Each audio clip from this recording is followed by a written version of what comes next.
behind the bow tie. V.E.D.A, the making of a 30-day adventure. Narrated by creator Dave Levy. I thought it'd be fun to talk a little bit about the V.E.D.A series of bow tie cartoons. Now, these are cartoons that launched from April 1st to April 30th in 2014. Yes, bow tie will be there every day in April with you, whether you're drinking coffee, eating a prune Danish, or just simply waking up with me. I was talking to Kate Heiser from Frederator, and he said, hey, how long does it take you to make a bow tie cartoon? And I told him about 8 hours or so. And he said, could you make a cartoon every day? And I said, yeah, I could probably do that for a short period of time. And he told me about V.E.D.A, which is vlog every day in April. So usually that's something that happens on YouTube for vloggers. And vloggers have the advantage of being live action people who can just point a camera at themselves and talk. But it's a little harder for animators because, we have so many steps to our process and it's not as instant as that. It was quite an undertaking to give this a try, but I did it as a creative exercise and also because it had the potential to grow out my audience. First thing I did was try to create a strategy that I would bank all those episodes for the week and get them done the weekend before. So then I can just each morning launch a cartoon and promote it and not have to be beholden to making the next one when I got home from work. I thought it would be really, really simple. Just have bow tie in a room, sitting in a chair. So that's just one background, one set of animation drawings, and even a repeatable format where he's got this book of memories, as he calls it, and a kazoo, just to kind of give him a little musical sting to start each episode. And the main device was we'd go into his memory book and see just a 4-panel story, kind of like storyboards. But by the time I'd made a couple, I really felt confined by that room. And I thought, oh, this room is really simple and ugly, and I don't want to look at it that long. And I don't think people are going to want to look at this room for 30 days in a row. So then the idea kind of came from that to get bow tie out of that room. And it became a thought of, oh, okay, and I can also use that environment to slowly create this arc. The weather changing, we can go from kind of a more drab winter into the spring feeling of April. And so the next room we put bow tie in was the kitchen and let you see the outside. So I did 2 things there. I grew leaves on the tree over the 7 days we were in the kitchen and had this bowl of bananas on the counter, which would get riper and riper and rotten by the end, with flies just multiplying by the thousands.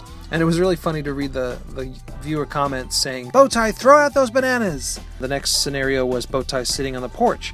And I thought, if I can just keep him sitting throughout this month, then I can still reuse, as much art as possible and just make it a format, because it's not only a cheat, but it also gives you this format you can repeat. And it was fun in each of these environments to have like a side story. So over the course of being outside on the porch, Peanut comes by with a lawnmower.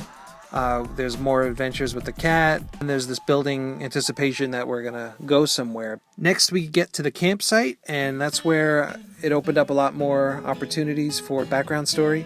Again, more stuff with the cat.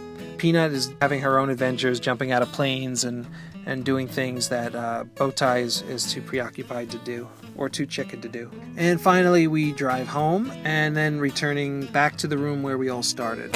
My wife is always teasing me about these cartoons because I try to estimate how long it's going to take me to finish one, and often I'm wrong. It could be double the amount of time or, several hours difference. So that first idea of using the same room for 30 days is what I originally told her I was going to do. She totally knew that I wasn't going to be satisfied with that, and sure enough, I wasn't.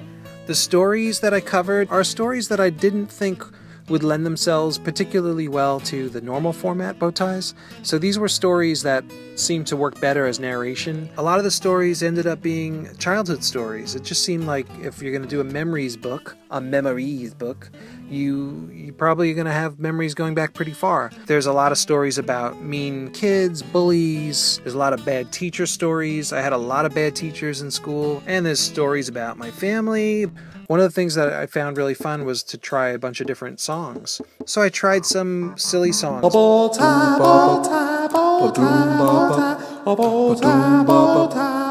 tie. He's just a little bow tie. And it can't be anything else. It won't do, won't do, won't do, won't do. Who's your bow tie? I'm your bow tie. Who's your bow tie? I'm your bow tie. Who's your bow tie? I'm your bow tie. And then I knew when I was his friend, he would be my bow tie friend to the end. Bow tie, yeah, yeah, yeah. Bow tie, bow tie. When bow tie gonna deal with the rain? He says to the stars, I can feel your pain. And I think it did grow out the channel a bit. And one of the things that was really fun was when BuzzFeed featured my content that month, courtesy of Dan Meth, who wrote a really flattering article, which I will link to here. Hey, what was your favorite Bowtie V.E.D.A cartoon? If you let me know in the comments below, I will make sure to make a personalized drawing just for you. Thanks so much, and I hope you enjoy all the cool stuff coming up here at the Bowtie channel. Thanks, everyone. Goodbye.